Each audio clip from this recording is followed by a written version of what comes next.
시편 42편 1절부터 5절까지 저와 여러분이 한 절씩 교독하실 때 제가 먼저 1절 말씀 읽도록 하겠습니다. 하나님이여, 사슴이 시냇물을 찾기에 갈급함 같이 내 영혼이 주를 찾기에 갈급하니이다.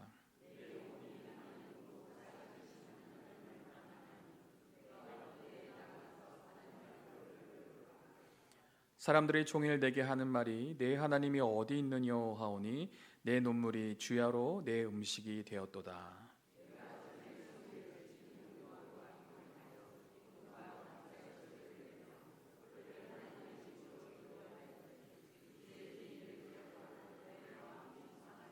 함께 읽겠습니다. 내 영혼아, 내가 어찌하여 낙심하며 어찌하여 내 속에서 불안해하는가. 너는 하나님께 소망을 두라. 그가 나타나 도우심으로 말미암아 내가 여전히 찬송하리로다. 아멘. 오늘 설교 제목으로 옆에 분들과 한번 인사하겠습니다. 하나님만 갈망합시다. 아멘. 네, 오늘도 하나님이 예비하시는 데를 주실 줄로 믿습니다. 아멘. 모든 사람 안에는 다 갈망이라는 것이 있습니다. 갈망이 무엇입니까? 간절히 바라는 것. 그것을 바로 갈망이라고 얘기를 하죠. 인간이라면 다들 각자 간절히 바라는 것들이 있을 것입니다. 아이들은 막 놀고 싶고 또 게임하고 싶은 그런 갈망들이 있죠. 그래서 요즘에는 핸드폰이나 PC만 있으면 밤이 새도록 또 게임을 하는 아이들 많이 볼 수 있습니다. 청년들은 좋은 직장, 또 좋은 차, 또 좋은 배우자에 대한 갈망이 있습니다. 결혼한 사람들은 내 집 마련에 대한 갈망이 있을 것이고, 우리 장년들은 건강하고 또 안정적인 노후에 대한 갈망이 있을 것입니다. 또한 많은 사람들은 또 유명하고 멋진 곳을 여행하면서 맛있는 것도 먹고 또 힐링하고 싶은 그런 갈망도 있죠. 모든 사람들은 다들 간절히 바라는 무언가가 있습니다.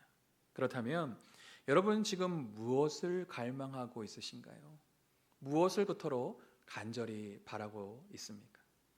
내가 무엇을 갈망하느냐에 따라 그 사람의 인생이 달라질 수 있는 것이죠. 갈망은 굉장히 강력한 것입니다. 내가 간절히 바라는 그 무언가에 내 시간과 열정과 또 물질을 쏟게 됩니다. 심지어 자신의 목숨까지 걸기도 하죠. 우리는 그 모든 것을 갈망할 수 있습니다. 하지만 그 갈망에 따른 결과가 있고 또 그 결과는 반드시 우리 스스로가 책임져야 한다는 것이죠. 그래서 무엇이든 갈망할 수 있지만 우리는 우리 인생에 있어서 가장 중요한 것을 갈망해야 된다는 거예요. 오늘 우리가 읽었던 시편 42편은 표제에 보면 고라자손의 시라고 적혀 있습니다. 즉 고라자손이 바벨론 포로로 잡혀갔을 때 나라를 잃고 예배를 드리지 못한 안타까운 상황을 시로 표현하고 있다는 것이죠. 절망 가운데 다시금 예루살렘으로 돌아가 하나님을 예배하고자 했던 그 간절한 마음을 나타내고 있습니다. 하나님을 예배하고자 하는 갈망을 볼 수 있습니다. 그런데 이 시를 다윗이 썼다라고 보는 사람들도 있습니다. 다윗이 압살롬의 공격을 피하기 위해 시온을 떠나서 여기저기 피신하는 가운데 시온 성전을 그리워하면서 썼다는 것이죠. 이 다윗의 시를 바벨론 포로로 끌려간 고라 자손이 수집해서 불렀다는 것입니다. 정확히 누가 썼다 단정하기는 어렵지만 확실한 건 이 시인이 굉장히 큰 낙심과 또 불안 가운데 처해 있다는 거예요. 우리는 낙심과 불안이 가득한 시대에 살아가고 있습니다. 믿음이 있는 사람이든 없는 사람이든 누구나 낙심이 찾아올 수 있죠. 낙심이 무엇입니까? 자신이 바라던 것이 이루어지지 않아서 마음이 상하는 게 낙심이죠.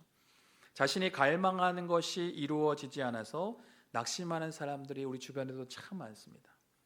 오랫동안 시험을 준비했는데 시험에 떨어졌을 때, 또 많은 이력서를 넣었는데 또 내가 원하는 곳에 취업이 되지 않을 때 낙심이 될 수 있습니다. 주위를 아무리 둘러보아도 내가 원하는 배우자를 만날 수 없을 때 또 낙심하는 청년들이 생기죠. 다이어트 한다고 열심히 운동했는데 몸무게는 줄지 않고 또 주변에서는 너 다이어트 한 거 맞아 라고 요상한 눈빛으로 쳐다보면 굉장히 낙심이 됩니다. 하나님 앞에 간절히 기도했는데 내가 원하는 때 내가 원하는 방법으로 응답되지 않으면 또 낙심이 돼요. 믿음의 사람 엘리야도 갈멜산에서 선지자들과의 싸움에서 대승을 얻었습니다. 하지만 그 이후에 자신이 바라고 기대했던 일이 이루어지지 않자 여호와께 뭐라고 얘기합니까? 내 목숨을 거둬주십시오 라고 말할 정도로 굉장한 낙심에 빠지게 된 것을 볼 수 있습니다. 그렇다면 이 낙심과 불안은 어디에서 오는 걸까요? 언제 낙심과 불안이 찾아오게 될까요? 첫 번째는요, 하나님을 느낄 수 없을 때 낙심과 불안이 찾아올 수 있다는 겁니다. 오늘 본문 2절 말씀을 같이 한번 읽어보겠습니다.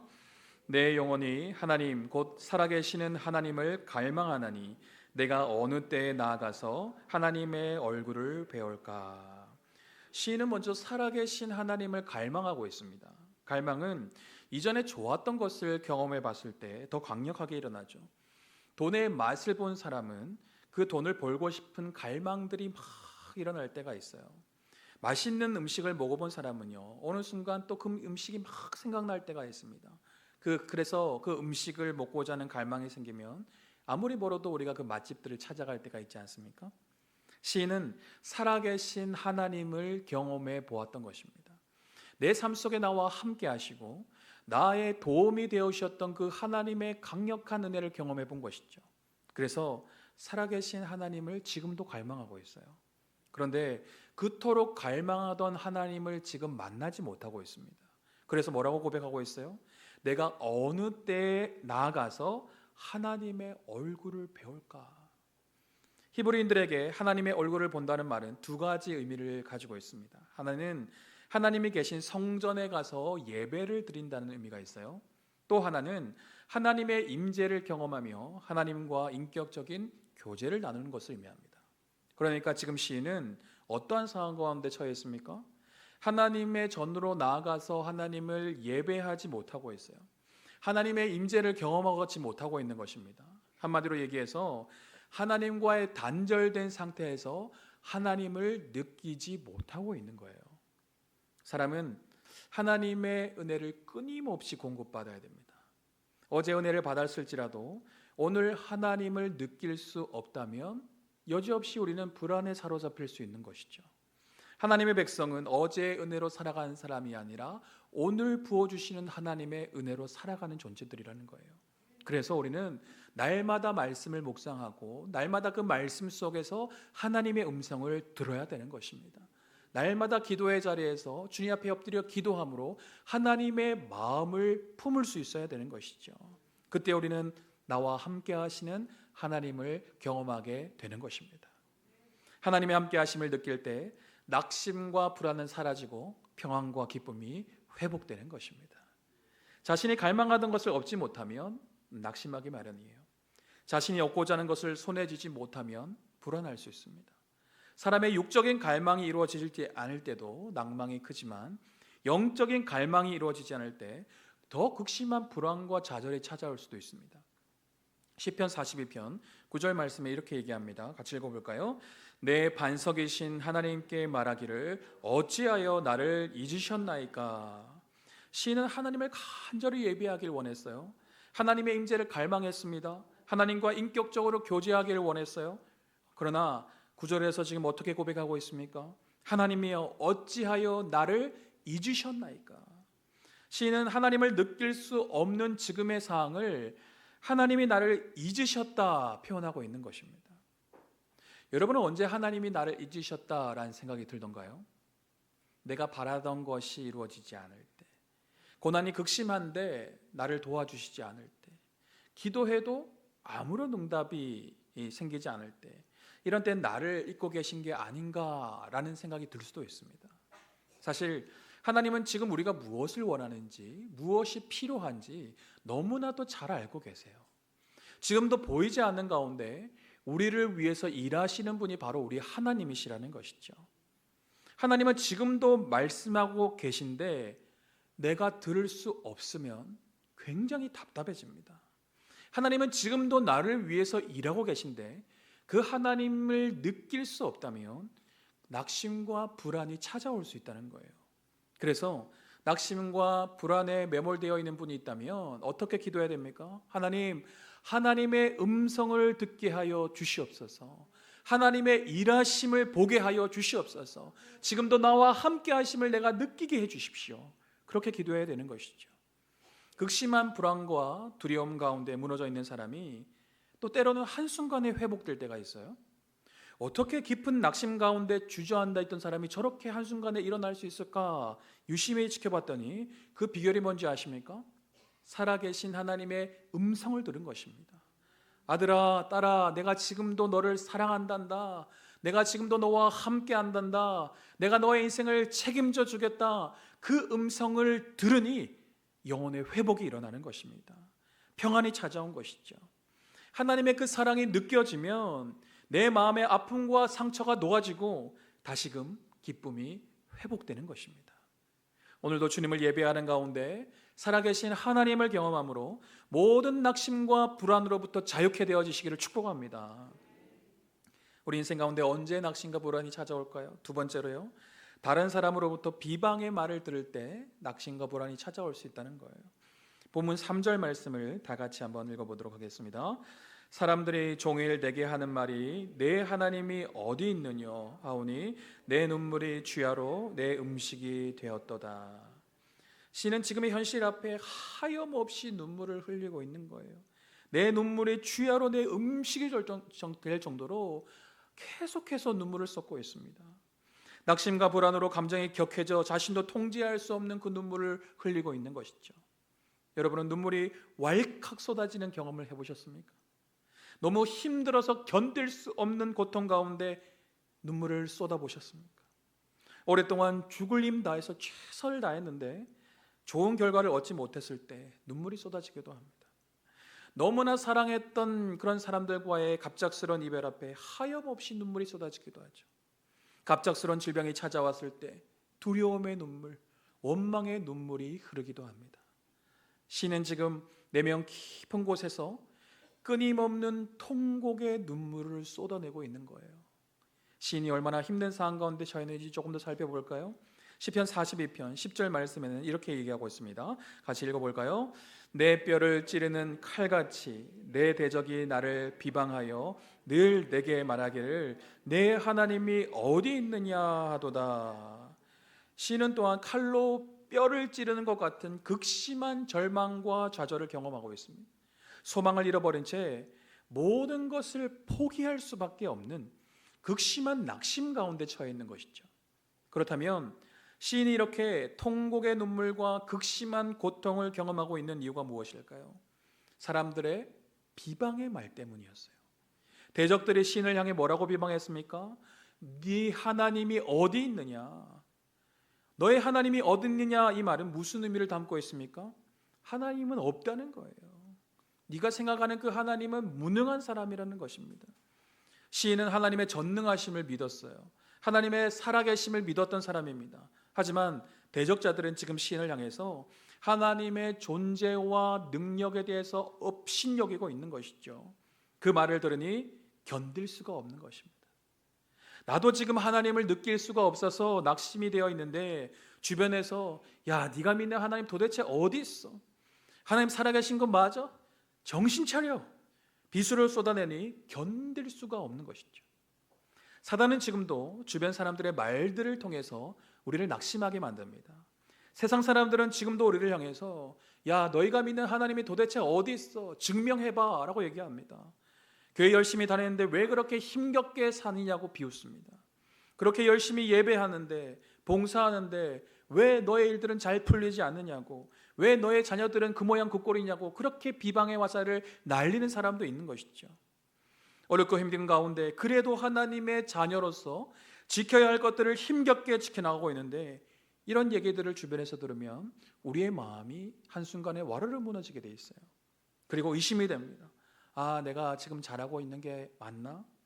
내가 지금 이렇게 힘겹게 살아가고 있는데 교회에 나와서 예배하고 이렇게 봉사하는 게 바른 것인가, 맞은 것인가? 내가 그렇게 오랫동안 기도했는데 아무리 기도해도 응답이 없는 걸 보니 아, 하나님은 살아계신 게 아닌 것 같아. 그런 생각이 들 수 있는 것이죠. 사단은 지금도 주변 사람들의 조소와 비방으로 우리의 마음을 무너뜨리려고 하는 것이죠. 거짓된 음성으로 우리로 하여금 하나님을 믿음으로 바라보지 못하게 만드는 것입니다. 사단은 지금도 우리에게 찾아와서 속삭이는 거예요. 하나님은 없어. 하나님은 무능력해. 하나님은 너와 함께하지 않아. 하나님은 없어. 여러분은 지금의 현실 속에 이러한 음성을 듣는다면 어떻게 반응하시겠습니까? 예수님도 이 땅에서 사역하실 때 영광과 칭송을 받은 것만이 아닙니다. 오히려 비방과 조롱을 당하셨고 채찍에 맞으셨고 저주의 상징인 십자가에 못 박혀 죽기까지 하셨어요. 육체적인 고통을 당하셨을 뿐만 아니라 십자가에 매달린 강도로부터 네 하나님은 어디 있느냐 조롱의 말을 듣기도 하셨어요. 예수님은 육적인 고통, 정신적인 고통뿐만 아니라 잠시나마 하나님과 단절되는 영적인 고통도 당하셨어요. 마가복음 15장 34절에 이렇게 얘기합니다. 제9시에 예수께서 크게 소리 지르시되 엘리 엘리 라마 사박다니 하시니, 이를 번역하니 나의 하나님 어찌하여 나를 버리셨나이까 하는 뜻이라. 사랑하는 성도 여러분, 우리 주님도 극심한 고통을 당하셨다는 것입니다. 주변의 대적들로부터 너의 하나님은 어디 있느냐 비방의 말을 들으셨어요. 하나님과 단절되는 영적인 고통으로 어찌하여 나를 버리셨습니까? 낙심하여 절규하기도 하셨습니다.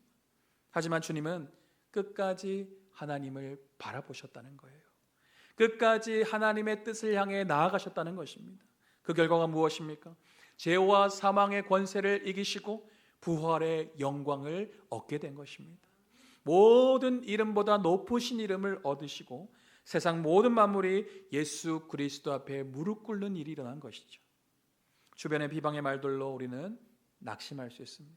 하지만 그때도 끝까지 하나님을 바라보십시오. 부정적인 말들로 우리의 마음이 흔들릴 수 있습니다. 하지만 그때도 반석 되신 우리 주님을 붙들고 끝까지 믿음으로 나아가시기를 축복합니다. 마지막 세 번째로요, 우리가 고통스러운 현실을 바라볼 때 낙심과 불안이 찾아올 수 있는 것이죠. 사람이 힘들면 때론 과거에 좋았던 때를 떠올려 보곤 합니다. 행복했던 순간들을 회상하면서 그때 참 좋았지, 그때 참 행복했지, 그런 생각을 하며 흐뭇하게 미소를 지을 때가 있습니다. 하지만 다시금 지금의 현실을 바라보면 마음이 급 우울하게 돼요. 지금 내가 처한 상황, 나의 모습을 바라보면 더 마음이 어려워지는 것이죠. 시인도 지금 그런 상황에 처해 있습니다. 오늘 본문 4절 말씀을 같이 한번 읽어보겠습니다. 내가 전에 성의를 지키는 무리와 동행하여 기쁨과 감사의 소리를 내며 그들을 하나님의 집으로 인도하였더니 이제 이 일을 기억하고 내 마음이 상하는도다. 시는 지금 예전의 기억을 떠올리고 있습니다. 성일에 무리들을 인도하여 예배의 자리로 나아갔고 하나님을 기뻐 찬송하는 그 축제와 같은 시간을 기억하고 있는 것이죠. 생각만 해도 감격적이고 행복해지는 아름다웠던 추억을 떠올리고 있어요. 하지만 그때를 기억하며 지금의 고통스러운 현실을 바라보니 마음이 상하게 되었어요. 예전에는 하나님을 마음껏 예배하며 하나님의 임재 속의 기쁨을 누렸는데 지금은 예배의 자리로 나아갈 수도 없고 하나님을 느낄 수도 없는 지금의 현실 앞에 마음이 무너져 내리는 것입니다. 사랑하는 성도 여러분, 과거에 좋았던 시간은 누구나 있을 것입니다. 건강했던 그 시간들, 가족들과 화목하게 보냈던 그 시간들, 하나님과 첫사랑을 경험하며 기쁨으로 신앙생활했던 그 시간들, 각자에게 있어서 너무나도 행복하고 은혜로웠던 시간이 있을 거예요.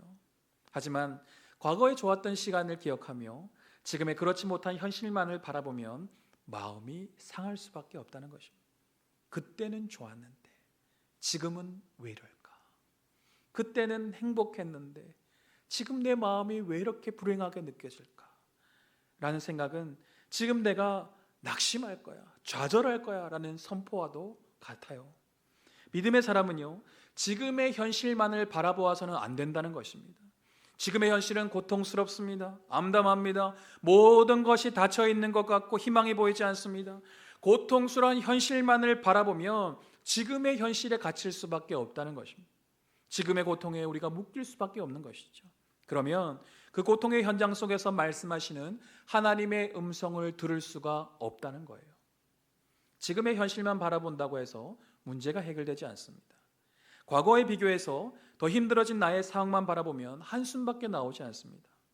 하나님은 지금의 현실을 바라보는 것이 아니라 현실을 뛰어넘어 역사하시는 하나님을 바라보기를 원하십니다. 지금의 슬픔을 기쁨으로 바꾸실 하나님을 기대하기를 원하시는 거예요. 낙심과 좌절 가운데 있는 분이 있으세요? 고통스러운 현실 앞에 주저앉아 있는 분이 있으십니까? 과거에는 이러지 않았는데 지금의 현실을 한탄하고 계신 분이 있으십니까? 하나님은 과거에도 우리와 함께 하셨지만 지금 이 순간에도 우리와 함께 하시는 분이신 줄로 믿습니다. 지금의 이 시간 속에 분명 하나님의 뜻이 있다는 것이죠. 지금의 이 문제 속에 분명 하나님의 주권과 섭리가 있다는 것입니다. 지금의 고통스러운 현실만 바라보며 낭망하고 또한 불안해하는 것이 아니라 지금의 현실 속에 나와 함께 하시는 하나님을 경험하실 수 있기를 축복합니다. 낙심과 불안 속에 평생 살고 싶은 사람은 아무도 없을 거예요. 하나님도 우리가 불안해하고 우울해하는 것을 원하지 않으십니다. 그렇다면 우리가 삶 가운데 살아가면서 낙심과 불안의 문제가 찾아올 때 어떻게 반응해야 될까요? 어떻게 그 문제를 해결해 나가야 될까요? 우리는 낙심과 불안이 찾아올 때 무엇보다도 하나님을 갈망해야 된다는 것입니다. 하나님을 간절히 바라고 찾아야 된다는 것이죠. 오늘 본문 1절 말씀을 같이 한번 읽어보겠습니다. 하나님이여 사슴이 시냇물을 찾기에 갈급함같이 내 영혼이 주를 찾기에 갈급하나이다. 아멘. 시인은 지금 자신의 심정을 사슴에 비유하며 말하고 있습니다. 사슴은 원래 열이 많은 동물이에요. 그래서 물을 자주 먹으며 열을 식혀줘야만 합니다. 그런데 팔레스틴 지역은요, 우기에 집중적으로 비가 내리기 때문에 건기에는 극심한 기갈이 찾아와요. 따라서 사슴은 자신의 갈증을 해결하기 위해서는 시냇물을 찾아서 막 갈급하게 달려갈 수밖에 없는 것이죠. 왜냐하면 시냇물을 찾지 못하면 극심한 갈증으로 결국 쓰러져 죽을 수밖에 없기 때문입니다. 1절에 나오는 시냇물은요, 수로, 강바닥, 골짜기를 상징합니다. 그러니까 가뭄에도 마르지 않고 1년 내내 흘러내리는 풍성한 물을 가진 곳을 의미하고 있어요. 시인은 목마른 사슴이 시냇물의 그 풍성한 물을 통해서 갈증을 해소하듯이 생수의 근원 되시는 예수 그리스도만이 자신의 갈증을 해결할 수 있음을 고백하고 있는 것입니다. 즉, 지금의 이 고통스러운 현실 앞에서 내가 할 수 있는 길은 풍성한 하나님의 은혜를 경험하는 길밖에 없다는 것을 깨달았다는 것이죠. 시인이 얼마나 하나님을 향한 갈망이 강했는지 엿볼 수 있습니다. 시인은 지금 하나님을 찾지 못하면 죽을 것 같은 심정을 표현하고 있어요. 날 살게 하신 이가 오직 하나님이심을 알았기에 전심으로 하나님을 찾고 또 찾고 있는 것입니다. 우리 인생의 문제 앞에 하나님이 원하시는 게 무엇일까요? 바로 하나님을 전심으로 찾는 것입니다. 하나님을 갈망하는 것이죠. 사슴이 타는 듯한 목마름으로 시냇물을 찾아 나설 때 다른 것이 보일까요? 주변의 아름다운 풍경들, 주변의 다른 동물들이 눈에 보일까요? 그렇지 않습니다. 오직 물만 바라보는 거예요. 나를 살 그 물만 바라보고 달려가는 것입니다. 오직 물만 찾아 헐떡이면서 달려가는 거예요. 하나님을 갈망하는 것이 무엇입니까? 다른 것이 보이지 않는 것이죠. 하나님을 전심으로 찾는 것이 무엇입니까? 다른 것을 바라보지 않고 하나님 한 분만을 바라보고 달려가는 것입니다. 하나님은 우리가 하나님만을 바라보기를 원하십니다. 다른 것에 눈을 돌리기를 원치 않으세요. 왜냐하면 하나님 안에만 구원이 있기 때문입니다. 하나님만이 우리의 영적인 갈증을 해소해 주실 수 있기 때문입니다. 하나님만이 우리 인생의 문제를 해결해 주실 수 있기 때문이에요. 그런데 우리는 다른 곳을 바라보고 있다는 것입니다. 하나님 외에 다른 것을 찾고 있다는 거예요. 세상의 즐거움을 바라봅니다. 돈과 명예와 권력을 찾아 나섭니다. 사람을 바라보고 세상을 의지하는 것이죠. 하지만 세상의 것을 갈망하면 갈망할수록 그 안에서 참된 만족을 경험할 수가 없어요. 오히려 새로운 갈증들이 계속 일어날 수밖에 없는 것입니다. 오직 하나님 안에만 참된 만족이 있음을 믿으시기 바랍니다. 우리가 왜 낙심하고 불안하게 됩니까? 하나님의 그 풍성한 은혜를 경험하지 못하기 때문이에요. 하나님을 느낄 수가 없기 때문이죠. 우리 안에 이 낙심과 불안의 문제 누가 해결해 줄 수 있습니까? 바로 전능하신 하나님이 해결해 주실 수 있는 것입니다. 하나님을 만나면 문제가 해결되는 거예요. 모든 문제의 열쇠가 주님의 손에 있기 때문입니다. 그래서 하나님은 오늘도 우리를 향해 하나님을 갈망하라 라고 말씀하고 있습니다. 전심으로 하나님을 찾으라고 말씀하고 있어요. 왜냐하면 우리가 전심으로 하나님을 찾을 때 하나님께서 우리를 만나 주시기 때문입니다. 예레미야 29장 13절에 이렇게 얘기합니다. 한번 읽어볼까요? 너희가 온 마음으로 나를 구하면 나를 찾을 것이요 나를 만나리라. 아멘. 하나님을 구하고 찾으면 하나님을 만날 수 있게 된다는 것입니다. 그렇다면 궁극적으로 하나님이 원하시는 것이 무엇일까요? 하나님은 우리가 하나님을 만나기를 원하신다는 거예요. 그런데 우리는 하나님을 찾는 게 아니라 다른 것을 찾고 있습니다. 하나님을 갈망하는 것이 아니라 세상의 것들을 갈망한다는 것이죠. 그러니까 하나님은 견딜 수가 없는 것입니다. 우리를 너무나 사랑하셔서 날마다 우리와 교제하길 원하시고 날마다 우리와 함께하기를 원하시는데 우리는 다른 사랑을 찾아 나서고 있는 것입니다. 하나님의 풍성하신 사랑과 은혜를 우리에게 오늘도 쏟아주고 싶으신데 우리 안에 온갖 세상 욕심과 정욕이 가득하기에 하나님의 그 사랑을 우리가 경험할 수가 없는 것이죠. 그래서 하나님은 때때로 사랑의 채찍을 드실 때가 있는 것입니다. 징계하실 때가 있는 거예요. 그렇게 해서라도 우리의 눈이 세상이 아니라 하나님께로 그 눈을 돌리기를 원하신다는 것입니다. 내 사랑하는 자녀들이 고통당하고 아파한 거 견딜 수 없지만 이대로 살다가는 그 영혼이 죽고 멸망하는 인생이 될 것 같다. 때때로 고난의 채찍을 드실 때가 있는 거예요. 오늘 시인도 자신이 이렇게 고통과 또 불안과 낙심의 그 삶을 경험하는 것이 다 하나님의 징계 안에 있음을 깨달았습니다. 그리고 그 징계가 끝나면 분명 회복을 주실 것이라는 믿음이 있었어요. 그 징계가 끝나는 방법은 다른 것이 아니라 전심으로 하나님을 갈망하는 것이었어요. 그래서 시인은 죽을 것 같은 고통 속에서도 다시금 자신을 향해서 선포하고 또 선포하는 거예요. 마지막으로 오늘 본문 11절을 읽으면서 오늘 설교를 마무리하고자 합니다. 42장 1절 11절 말씀 같이 한번 읽어보겠습니다. 내 영혼아 내가 어찌하여 낙심하며 어찌하여 내 속에서 불안해하는가. 너는 하나님께 소망을 두라. 나는 그가 나타나 도우심으로 말미암아 내 하나님을 여전히 찬송하리로다. 아멘. 시는 시온으로부터 멀리 떠나 지금 하나님을 예배하지 못하고 있습니다. 하나님의 임재를 경험하지 못하고 있어요. 나름 하나님을 찾기도 하고 과거에 좋았던 때를 회상해 보기도 하며 이겨나가려고 하였지만 더 큰 낙심이 찾아오고 있는 것입니다. 주변의 대적들이 너희 하나님은 어디 있느냐 비방하고 조롱합니다. 사방이 막혀 있는 것 같아요. 벼랑 끝에 서 있는 것 같습니다. 하지만 시인은 지금 이 순간에도 무엇을 바라보고 있습니까? 끝까지 하나님을 바라보고 있는 것입니다. 하나님을 기다리고 있는 거예요. 하나님께만 소망을 두고 있는 것이죠. 왜요? 내가 지금 처절하게 무너지고 쓰러져 있지만 나를 일으키실 분이 하나님이심을 알았기 때문입니다. 나를 구원하시고 나에게 회복을 주실 분이 우리 하나님밖에 없음을 알았다는 것이죠. 그래서 자신에게 선포하는 것입니다. 낙심이 되고 불안할 때 자신에게 선포해야 돼요. 저를 따라서 한번 선포해 주시겠습니까? 너는 하나님께 소망을 두라. 너는 하나님만 바라라. 아멘. 낙심이 찾아올 때, 절망이 찾아올 때 우리 자신에게 선포하는 것입니다. 너는 하나님만 바라라. 너는 하나님께만 소망을 두라.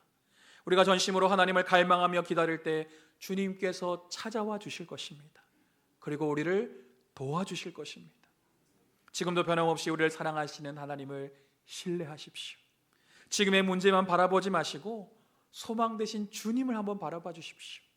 천지 만물을 창조하시고 생사화복을 주관하시는 하나님만을 간절히 바라십시오. 그때 하나님의 임재를 회복시켜 주시고 여전히 하나님을 찬송하게 만들어 주실 줄로 믿습니다. 사랑하는 성도 여러분, 하나님을 간절히 찾으면 오늘도 하나님께서 우리를 만나 주십니다. 모든 낙심과 불안의 문제를 해결해 주세요. 우리를 죄와 사망에서 건지시고 새 삶을 허락해 주십니다. 오늘도 오직 하나님만을 갈망함으로 하나님만을 찾음으로 여전히 주님을 찬양하는 저와 여러분 되시기를 주님의 이름으로 축원드립니다.